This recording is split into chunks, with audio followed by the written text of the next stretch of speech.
Countdown to Delhi poll dangal has begun.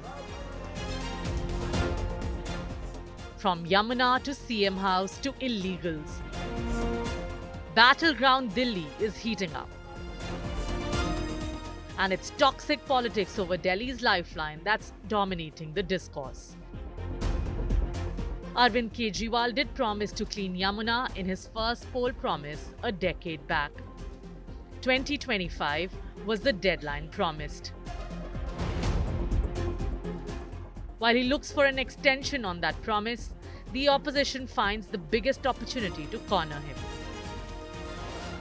अगर एक मुख्यमंत्री के रूप में मैं और मेरे मंत्रीगण प्रयागराज के संगम में स्नान कर सकते हैं, तो मैं पूछना चाहता हूं, दिल्ली में आम आदमी पार्टी के अध्यक्ष से अरविंद केजरीवाल जी से मैं पूछना चाहता हूं, क्या यमुना जी में वह भी अपने मंत्रियों के साथ जाकर के स्नान कर सकते हैं क्या?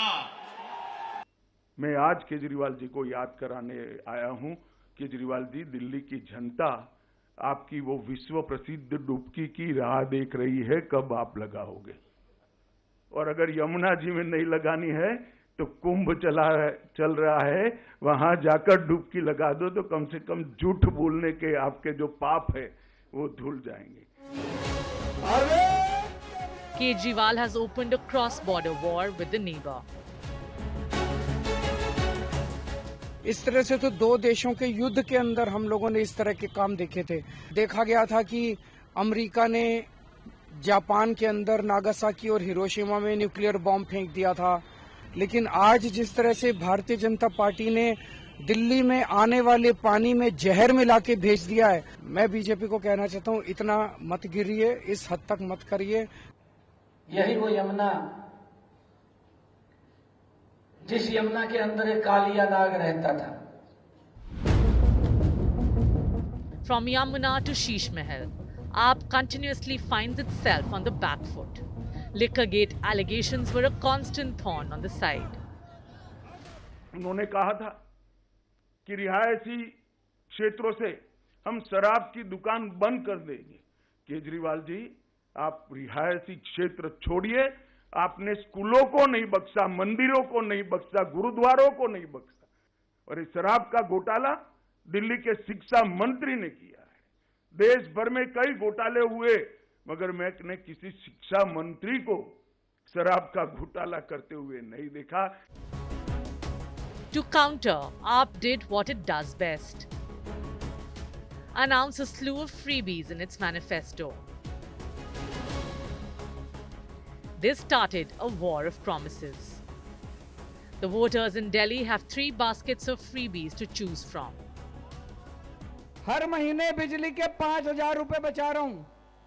हर महीने 2 बच्चों की पढ़ाई के 10,000 रुपए महीने बचा रहा हूं। हर महीने महिलाओं की बस यात्रा के 2-2,500 रुपए बचा रहे हैं। इलाज के 5,000 रुपए बचे, 20-22,000 रुपए महीना एक परिवार को फायदा हो रहा है। गलती से कमल का बटन दबा दिया तो दिल्ली में रहने लायक नहीं बचोगे, दिल्ली छोड़ के जानी पड़ेगी। कहां से लाओगे 20,000 रुपए महीना? अरविंद बाबू, आप जब बोलते हैं तो ऐसा लगता है कि आप खैरात बांट रहे हैं, और हम जब बात करते हैं या माननीय प्रधानमंत्री बात करते हैं या हमारे माननीय राष्ट्रीय अध्यक्ष बात करते हैं, तो हम संपूर्ण समाज को साथ लेकर समग्र विकास की बात करते हैं, वर्ग विशेष के सशक्तिकरण की बात करते हैं, सुविधाओं के माध्यम से समाज के हर व्यक्ति को खड़ा करने की बात करते हैं। ये आपकी समझ में नहीं आएगा। But all of it is for the voters of Delhi. And that's where BJP has found another issue to pin AAP down.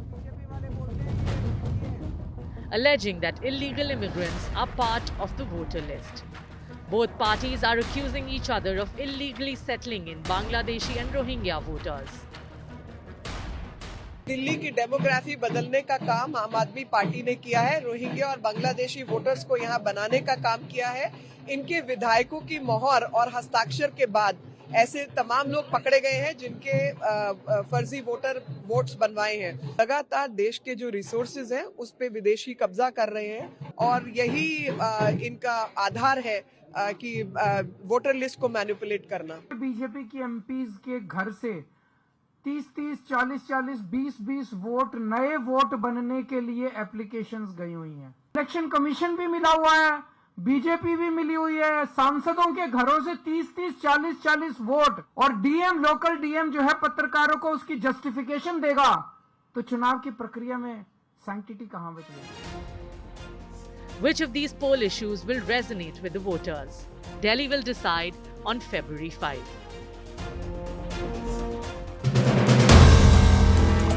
If you like the video, do like, comment, share and subscribe.